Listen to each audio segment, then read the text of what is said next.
기도드리겠습니다. 사랑하는 하나님 아버지, 주의 자녀들의 출입을 주께서 지금부터 영원까지 지켜주시기를 소원합니다. 하나님께 모든 행사를 맡기며 그 하나님을 의지하며 신뢰할 때 주께서 우리에게 부어주실 수 있는 놀라운 기적과 은혜를 우리의 삶에서 경험할 수 있도록 함께하여 주옵소서. 이 시간 말씀을 듣습니다. 하나님께서 들려주시는 말씀으로 듣게 하시고 우리 삶에서 30배, 60배, 100배의 결실하는 복을 누릴 수 있도록 우리 하나님 함께 주옵소서. 모든 것 주님께 의탁드리며 사랑이 많으신 예수님의 이름으로 기도드립니다. 아멘. 네, 오늘로써 사도행전 말씀으로 12번째 시간인데요. 이렇게 사도행전을 하고 있는가, 또 이렇게 길게 하고 있는가 의문을 가지실 수도 있어서 그냥 말씀드리자면 이 사도행전은 초대교회의 모습을 우리에게 보여주고 있는데 그 특징은 잘 모이고 잘 흩어지는 교회였습니다.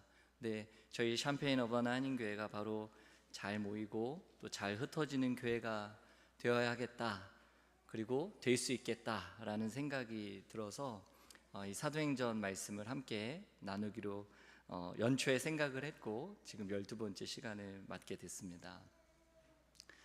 작고하신 이어령 교수님의 회심의 사건이 세간의 큰 관심을 끌었던 적이 있습니다. 왜냐하면 우리 시대의 지성을 대표하는 교수님께서 복음을 믿고 또 세례를 받는 것, 이것은 스스로 대단한 지성을 소유하고 있다고 자부하는 사람들에게는 배신으로 여겨졌고 도저히 받아들일 수 없는 충격적인 사건이었기 때문입니다.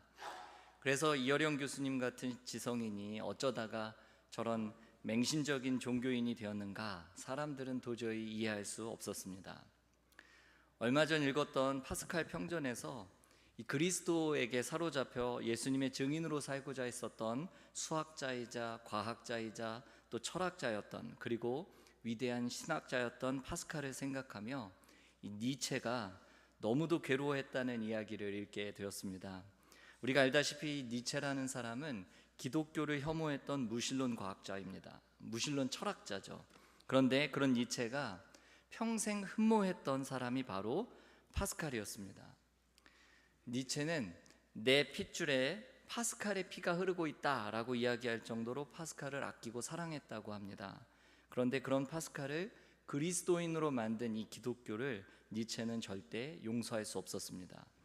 자신이 그토록 사랑하고 또 존경했던 파스칼을 한낱 미련한 종교 지도자 예수의 제자로 전락시킨 이 기독교가 니체는 너무도 밉고 싫었던 것입니다.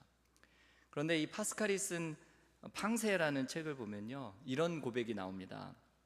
내가 혼자든 사람들이 보든 나는 내 모든 행동들을 하나님이 보시는 가운데 한다. 그것들을 심판하실 하나님께 나는 내 행동 전부를 바쳤다. 또 나는 내 삶의 모든 날 동안 내 구주를 찬송한다. 주님은 연약함, 비참함, 정욕, 오만, 야망 등으로 가득한 나를 이 모든 악에서 벗어난 사람으로 만드셨다. 은혜의 능력으로. 여러분, 파스칼도 그렇고 이어령 교수님도 뭔가에 홀려서 뭔가에 세뇌가 되었기 때문에 예수를 믿은 것이 아닙니다. 오늘도 여전히 세상은 마치 예수님을 따르는 것을 무슨 못 배운 사람들이나 하는 일처럼 취급합니다. 뭘 몰라서, 배운 것이 없고 무식하고 이성적이지 못해서 그래서 예수를 믿는다고 생각합니다. 그러나 그렇지 않습니다. 무식해서 예수를 믿는 것이 아니라 새로운 진리를 발견했고 세상은 보지 못하고 알 수도 없는 것을 이제는 보고 믿게 되었기 때문에 그분을 따르는 것입니다. 그래서 스데반은 죽음 앞에서도, 우리가 오늘 본 이 본문 바로 앞에는 스데반의 순교 이야기가 나오는데, 스데반은 죽음 앞에서도 보좌 우편에 서신 예수님을 선포했습니다. 그동안 내가 배운 모든 지식과 학문과 지혜와 경력과 명성과 또 존경을 뛰어넘어서 그분을 따르지 않을 수 없는 이유가 이 스데반에게 있었습니다. 그리고 결국 예수님을 따르던 이 스데반은 성난 군중들에 의해서 그가 믿고 따르던 그 예수님처럼 비참한 죽음을 맞이합니다. 성령 충만하여 말씀의 기적과 역사를 일으킬 때만 해도 꽤 대단해 보였는데 막상 이 스데반을 돌로 쳐 죽여 보니까 별거 아니라고 느꼈던 것일까요? 스데반의 순교를 기점으로 해서 그때부터 예루살렘 교회에는 큰 박해가 이어졌습니다. 그로 인해서 사도들 외에는 유대와 사마리아와 모든 땅으로 사람들이 다 흩어지게 되었습니다. 그러나 여러분, 흩어진 것은 복음의 실패가 아니라 오히려 기회였습니다. 왜냐하면 유대 땅 예루살렘에 머물러 있었던 그리스도인들이 이 스데반의 순교를 계기로 문화적, 지리적 한계를 넘어서서 복음을 전하기 시작했고, 그랬더니 사마리아 성도 빌립이 전하는 하나님의 말씀을 듣고 믿고 따르는 기적 같은 일이 일어납니다. 특별히 빌립을 통해 나타난 표적은 크게 두 가지였는데 7절 말씀에는 이렇게 기록하고 있습니다. 많은 사람에게 붙었던 더러운 귀신들이 크게 소리를 지르며 나가고 또 많은 중풍병자와 못 걷는 사람이 나으니. 빌립이 전하는 하나님의 말씀을 듣는 가운데 내 안에 감춰져 있었던 더러운 세상의 가치관과 또 내 안에 인격화되어서 교묘하게 숨어 있었던 은밀한 욕망과 탐욕들이 크게 소리를 지르며 떠나가게 되고, 온 몸이 마비되어서 스스로 움직일 수 없었던 사람들, 걷지 못하는 사람들이 회복되었습니다. 오직 성령이 너희에게 임하시면 너희가 권능을 받고 예루살렘과 온 유대와 사마리아와 땅끝까지 이르러 내 증인이 되리라 약속하셨는데, 그 말씀이 지금 눈앞에서 이루어지게 된 것입니다. 무엇을 통해서 이 일이 이루어졌다고 이야기합니까? 예루살렘 교회에 가해진 큰 박해를 통해서요. 따라서 예루살렘 성도들은 박해로 인해서 흩어진 것이 아니라 박해로 인해서 사역지를 이동하고 더 나아가서 오히려 사역이 확장된 것입니다. 그래서 8절 말씀은 그 성에 큰 기쁨이 있더라 라고 기록하고 있습니다. 스데반이 돌에 맞아 순교할 때만 해도 십자가에서 비참하게 돌아가신 예수님이 생각났습니다. 예수님처럼 우리도 죽는 것은 아닌가 두려운 마음도 들었을 것입니다. 성령 충만했던 예루살렘 교회였지만 마치 기다렸다는 듯이 또 보란 듯이 엄청나게 큰 박해를 마주하게 되었고, 결국 성도들은 유대와 사마리아 모든 땅으로 뿔뿔이 흩어지게 되었습니다. 성령이 충만한 은혜를 경험한 교회였지만 이번에도 그렇게 끝인가 싶었습니다. 그러나 흩어진 사람들을 통해 그리스도의 복음이 유대와 사마리아와 땅끝까지 뻗어나가기 시작했고, 성령께서 그들과 함께 하셨기 때문에 귀신들이 쫓겨가고 온갖 마비 환자들이 걷지 못하는 마비 환자들과 걷지 못하는 사람들에게 놀라운 치유의 기적이 일어났습니다. 그러자 사마리아 성에는 하나님께서 주시는 큰 기쁨이 있었습니다. 사실 이런 종류의 기쁨은 이전에 없었습니다. 우리에게 먹을 것이 생기고 좀 더 높은 자리에 올라가고 좀 더 안정적인 자원을 확보했을 때, 좀 더 경쟁력 있는 학위를 얻게 되었을 때, 그럴 때 느끼는 그런 기쁨은 경험해 봤지만 예수 그리스도의 복음과 그로 인해서 나타나는 이 표적은 처음 경험해 보는 기쁨이었습니다. 소유하지 않고도 행복할 수 있다는 걸 처음 알았습니다. 경쟁에서 이기지 않고도 만족할 수 있다는 걸 처음 알았습니다. 사마리아인으로 살아도 복음 안에서 충만히 기뻐할 수 있다는 걸 처음으로 경험해 봤습니다. 처음으로 사람답게 사람으로 살아봤습니다. 물론 사마리아 성에도 오래전부터 시몬이라는 마술사가 있어서 이 사마리아 백성들을 놀라게 하는 일들이 종종 있었습니다. 시몬이 얼마나 대단한 일을 했는지 사마리아 성에는 그의 명성이 자자했고, 크다 일컫는 하나님의 능력이라 라는 찬사를 받아가며 지위고하를 막론하고 시몬을 따르는 사람들이 그동안 많았습니다. 그러나 빌립의 표적과 능력은 그런 시몬을 압도할 만큼 크고 놀라웠습니다. 그래서 시몬은 어느 날 갑자기 자기를 찾아오던 사람들이 점점 줄어들고 있다는 것을 알게 되었습니다. 그가 운영하던 종교 사업이 점차 기울기 시작한 것입니다.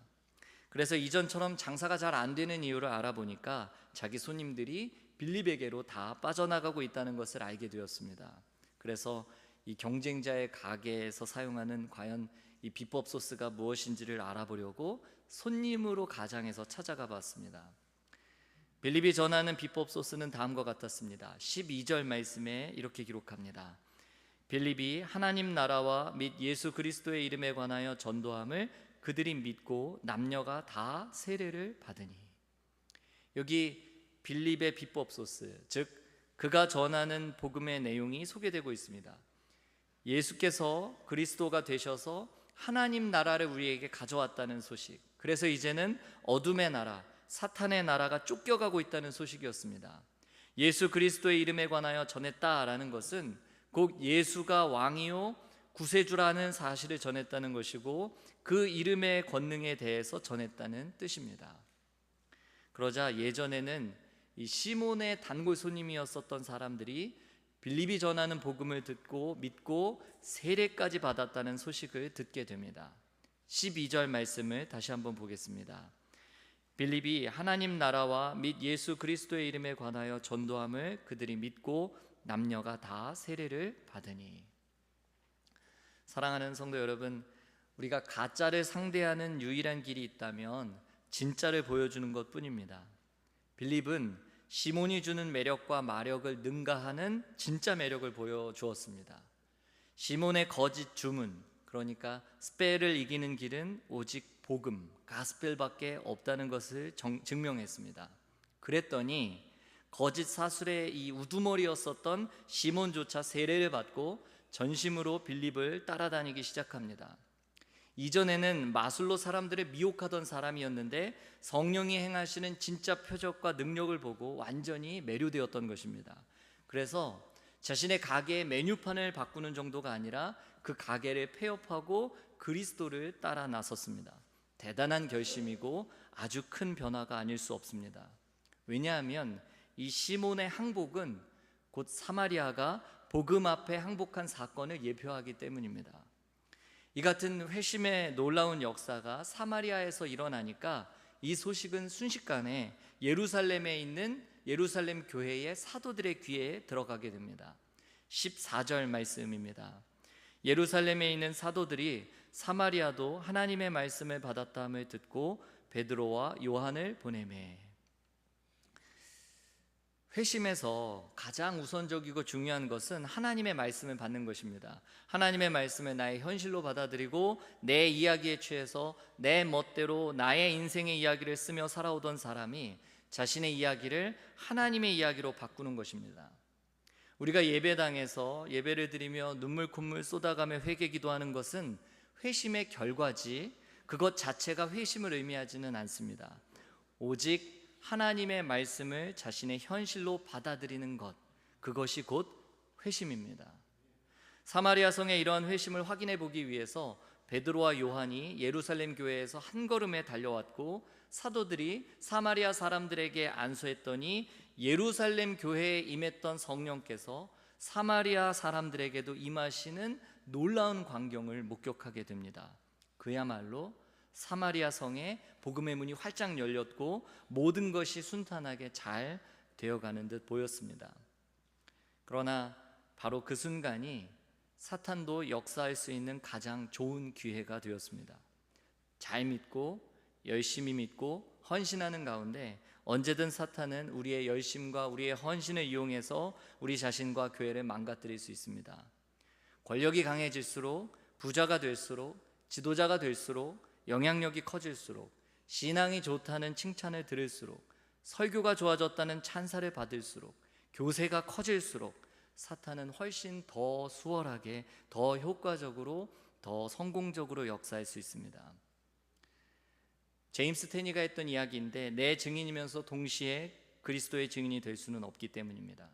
자기 자신이 총명하다는 인상을 주는 동시에 그리스도께서 전능하신 구원자라는 사실을 증명할 수 있는 사람은 이 세상에 없습니다.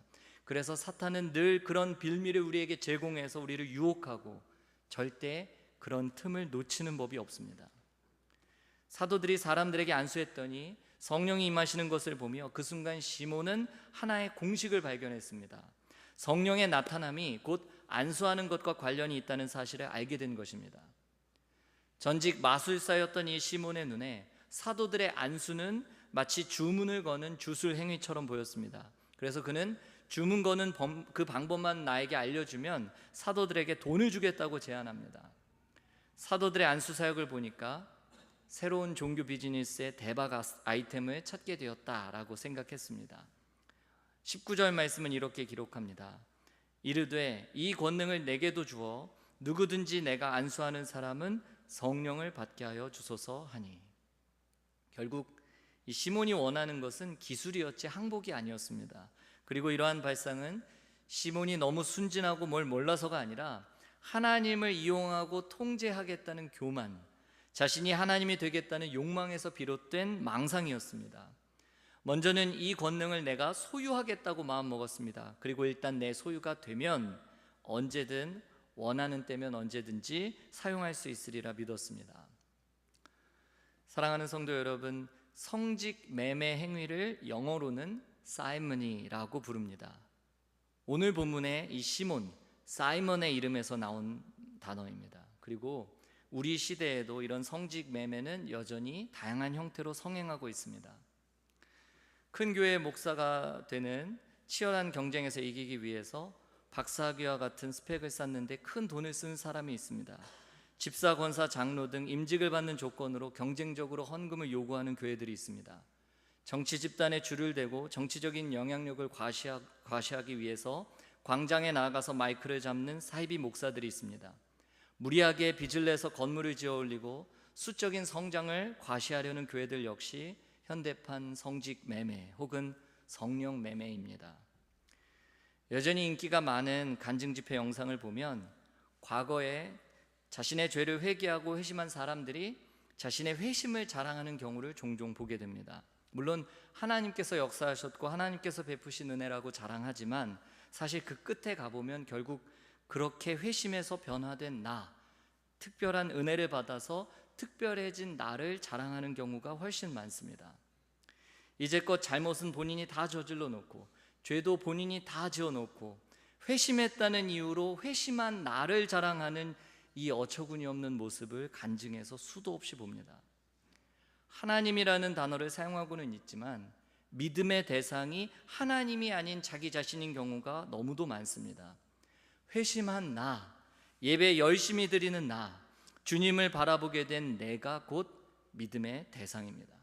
이렇듯 믿음의 대상이 나인 경우에는 내가 신앙의 이름으로 하는 모든 행동들이 마치 하나님을 사랑해서 한 행동이라고 스스로 착각할 수 있습니다. 하나님께서 모든 걸 하셨다는 것은 참 멋진 신앙 고백이지만 교회에서 하나님이 모든 걸 다 하셨다라는 표현은 주로 언제 사용될까요? 주로 교회 건물을 다 짓고 난 다음에 봉헌할 때, 대형 행사를 진행하면서 결과가 좋으면 좋은 대로, 별로이면 별로인 대로 모든 것이 다 하나님의 뜻이었다는 의미로 사용하거나 다른 의견을 말하지 못하도록 사람들을 제압할 때 주로 이 표현을 씁니다. 하나님께서 다 하신 일인데 네가 뭐라고 토를 다느냐고 엄포를 놓습니다. 그래서 교회에서 가만히 보면 신앙생활을 열심히 하는 사람들 가운데 무섭고 사나운 사람들이 그토록 많은 것입니다. 말씀, 기도, 찬양, 회심, 섬김, 그리고 은혜, 위로와 사랑 등등 제 아무리 거룩한 종교적인 용어를 다 갖다 붙여도 그것이 내 유익과 이익과 사람들 사이의 평판과 자기 만족의 수단이 된다면 우리 역시 현대판 성직 매매 행위에서 결코 자유로울 수 없습니다. 시몬은 사도들의 능력을 오해했습니다. 그리고 사도들의 기도를 오해했습니다.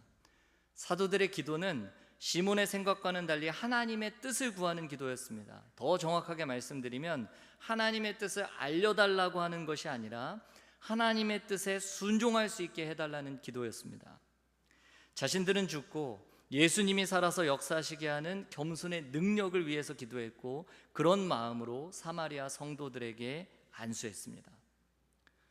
성령을 부리는 능력이 아니라 하나님의 때를 분별하기 위해서 드리는 기도였습니다. 하나님, 이 사마리아도 진정으로 주님을 믿는 것으로 보입니다. 그렇다면 주님, 예루살렘에 보이셨던 은혜와 능력을 이제 성령을 통해 이 사마리아 사람들에게도 역사해 주십시오. 그간 개, 돼지 취급도 못 받던 이 사람들, 무시와 서름을 당했던 땅, 거짓과 귀신에게 매여서 종노릇하던 이 흑암의 땅 사마리아에도 성령을 선물로 주시도록 겸손히 기도했던 것입니다. 그러나 시몬은 거기서 대박 공식만을 찾아냈습니다. 이 공식만 적용하게 되면 빌립이 소개한 예수라는 종교 사업을 제대로 키워볼 수 있다고 생각했습니다. 게다가 이런 요구를 하면서도 무엇이 잘못된 것인지 모를 만큼 시몬은 아직 복음이 무엇인지 모르는 사람입니다. 그러자 베드로가 시몬에게 단호하게 경고합니다. 20절과 21절 말씀입니다. 베드로가 이르되 내가 하나님의 선물을 돈 주고 살 줄로 생각하였으니 내 은과 내가 함께 망할지어다. 하나님 앞에서 내 마음이 바르지 못하니 이 도에는 내가 관계될 것도 없고 분깃될 것도 없느니라. 베드로가 보기에 시몬은 잠시 실수한 것이 아니었습니다.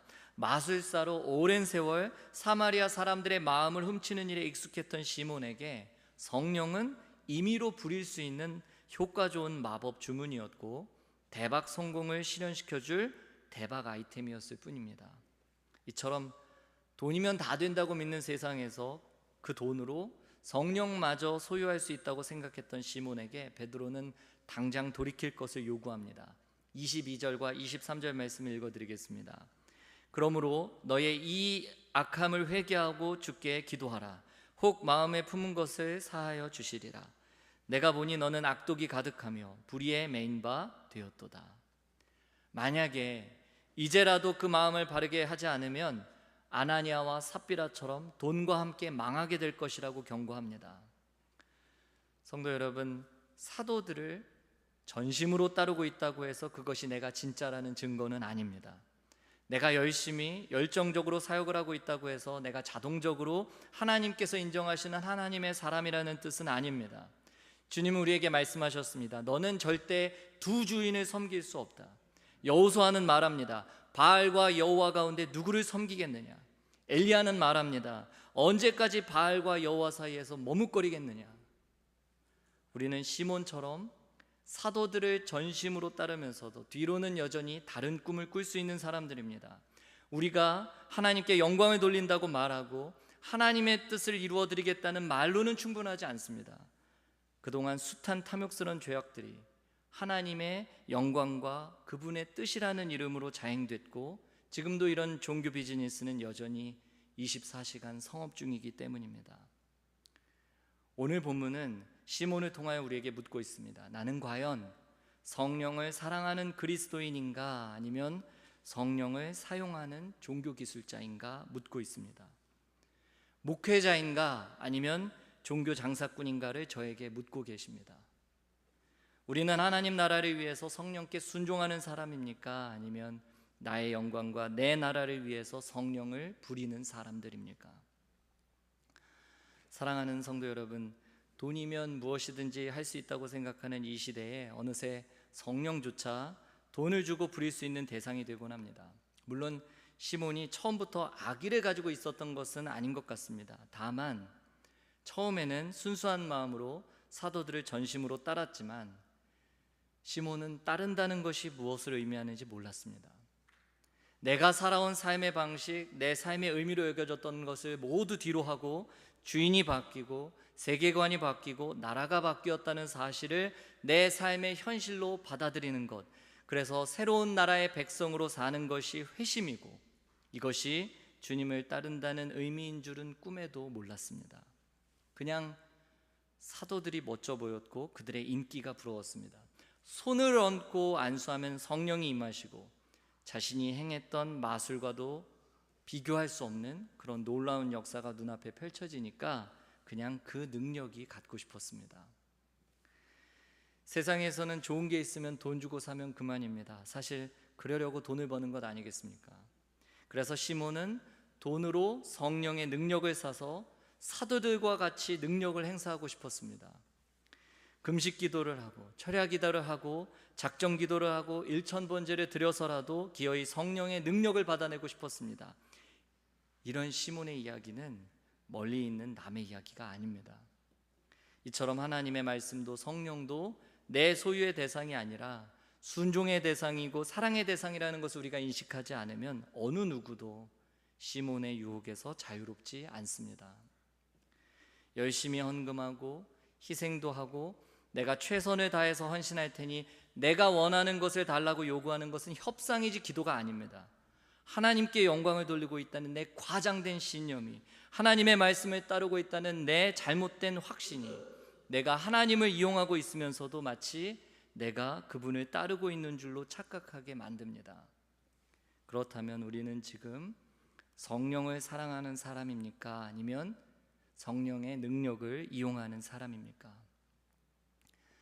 말씀을 맺겠습니다. 목사가 출석하지 않고 설교가 없는 예배는 다들 온전한 예배가 아니라고 생각합니다. 그런데 성도가 교회에 오지 않는 건 전혀 이상할 게 없다고 생각합니다.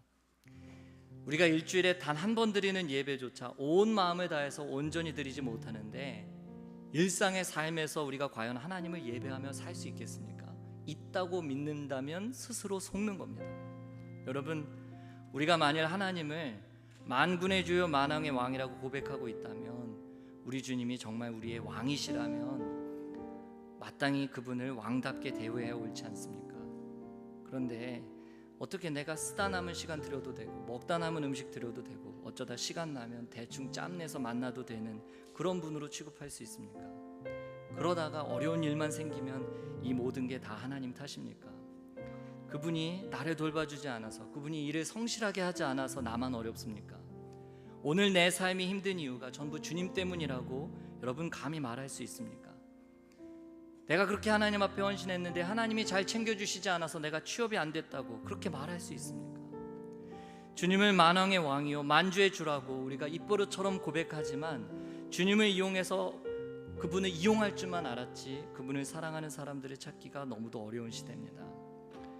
주님의 십자가를 함께 짊어질 생각은 없고 주님 지셨던 그 십자가에 올라타서 내가 원하는 곳으로 날아갈 생각만 하는 그런 시몬 같은 사람들에게 예수를 믿는다는 것은 무엇이고 예수를 따른다는 것은 도대체 어떤 의미입니까? 나도 모르는 내 어둠과 죄와 유혹을 보고 이 시간 우리 주님 앞에서 정직하게 그 모든 죄를 버릴 수 있는 은혜를 지금 부어달라고 우리 간절한 마음으로 함께 찬양하고 기도하겠습니다.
모든 삶 주가 다스리시니 주님 뜻을 따르길 원하네. 오주 한 분만 바라네. 주님만이 나를 아시네.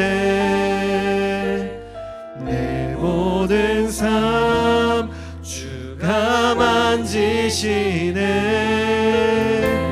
주님 앞에 예배하는 이에게 그 은혜를 부어 주시리. 주님만이 온 땅의 소망, 주님만이 온 땅의 소망, 내 삶 속에 유일 주님 앞에 기도하는 이에게 그 은혜를 부어 주시리. 만왕의 왕 나를 기르시는 목자요 내 모든 삶 주가 다스리시니 주님 뜻을 따르기 원하네. 오주 한 분만 바라네.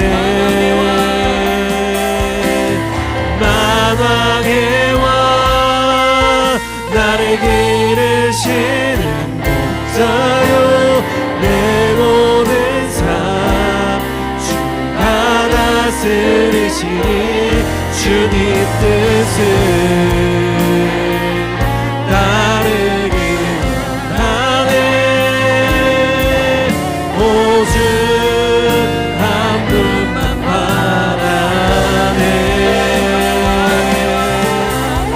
만왕의 왕 나를 기르시는 목자요 내 모든 삶 주가 다스리시니 주님 뜻을 따르기 원하네. 오직 한 분만 바라네. 만왕의 왕 나를 기르시는 목자요 내 모든 삶 주가 다스리시니 주님 뜻을 따르기 원하네. 오직 한 분만 바라네. 주님만이 나를 아시네. 내 모든 삶 주가 만지시네. 주님 앞에 예배하는 이에게 그 은혜를 부어 주시리. 이 시간 함께 기도할 때 하나님의 말씀도 성령도 내 소유의 대상이 아니라 순종의 대상이고 또 사랑의 대상이라는 것을 잊지 않게 도와주옵소서. 주님을 따른다고, 주님의 제자라고, 주님은 만왕의 왕이요 만주의 주라고 고백하면서도 하나님을 내 삶에서 사용하려고만 했지 사랑하지 않았던 우리를 돌아봅니다. 우리의 거짓과 위선과 무관심과 죄를 용서하시고 말씀으로 지금 고쳐 주옵소서. 주의 사랑으로 우리를 온전히 변화시켜 주옵소서. 예배하는 이에게, 기도하는 이에게 크신 은혜를 부어주사 하나님 주시는 큰 기쁨이 임하게 해 주옵소서. 우리 간절한 마음으로 함께 기도하겠습니다. 살아 역사하시는 하나님 아버지, 하나님의 말씀도 성령도 나의 소유가 아니라 주님 순종의 대상이고 사랑의 대상이라는 사실을 잊지 않게 하여 주옵소서. 우리는 늘 주님 따른다고, 주님의 제자라고, 주님은 만왕의 왕이고 만주의 주라고 고백했지만 하나님의 내 삶에서 사랑하려고만 누렸지 사랑하지 않았던 우리를 돌아봅니다. 하나님의 거짓과 위선과 무관심과 죄를 용서하여 주시고 말씀으로 지금 고쳐주옵소서. 주님 사랑으로 하나님 우리를 온전히 변화시켜 주시옵소서. 하나님 오늘 주의 예배하는 자 되기를 원합니다. 주님 기도하는 자들 되게 하여 주옵소서. 주신 은혜를 우리에게 베풀어 주셔서 하나님 주시는 큰 기쁨이 이곳에 임하게 하여 주옵소서. 하나님 안으로 온전히 따른다 되게 원합니다. 따른다는 것이 무엇인지, 내 삶이 바뀌고 나의 죄인이 바뀌고 나의 세계관이 바뀌고 나의 나라가 바뀌었다는 사실을 잊지 않게 하여 주옵소서. 하나님, 내가 주님 주신 십자가에 올랐다고 내가 원하는 곳으로만 날아갈 생각만 했었던 그런 시몬과 같은 이었음을 고백합니다. 하나님 우리를 불쌍히 여겨주시고 하나님 예수를 믿는다는 것이 무엇이고 예수를 따른다는 것이 도대체 무엇인지 하나님 우리의 심령 가운데 이 시간 다시금 되새겨 주옵소서. 나도 모르는 나의 어둠과 죄의 욕을 하나님 앞에 올려드립니다. 하나님 나를 정직하게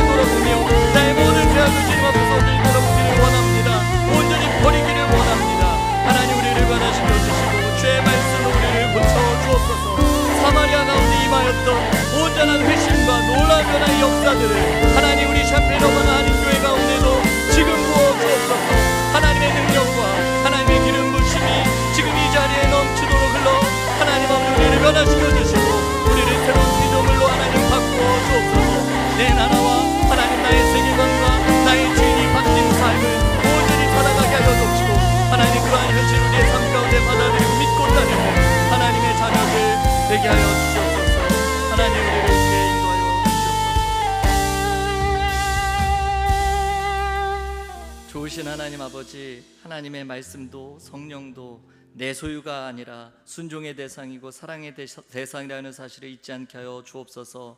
우리가 그렇게 진실한 마음으로 하나님을 예배하며 기도할 때마다 하나님 우리에게 크신 은혜를 베풀어 주사 하나님 주시는 큰 기쁨이 이곳에 임하게 하여 주옵소서. 사마리아 성에 하나님 주셨던 그 큰 기쁨을 우리 샴페인 어바나님 교회 가운데도 하나님 부어주시고, 우리 삶의 현실이 녹록지 않고 내 삶이 나의 계획대로 펼쳐지지 않지만 우리 주님이 우리와 함께하고 계시고 그 하나님이 나의 삶을 이끌고 계시기에 그 은혜로 인하여 기뻐하고 즐거워하며 크게 하나님 앞에 감사하는 우리 모든 복된 삶 될 수 있도록 인도하여 주시옵소서. 우리의 모든 근심과 염려를 주님께 맡겨드리며 사랑이 많으신 예수님의 이름으로 기도드립니다.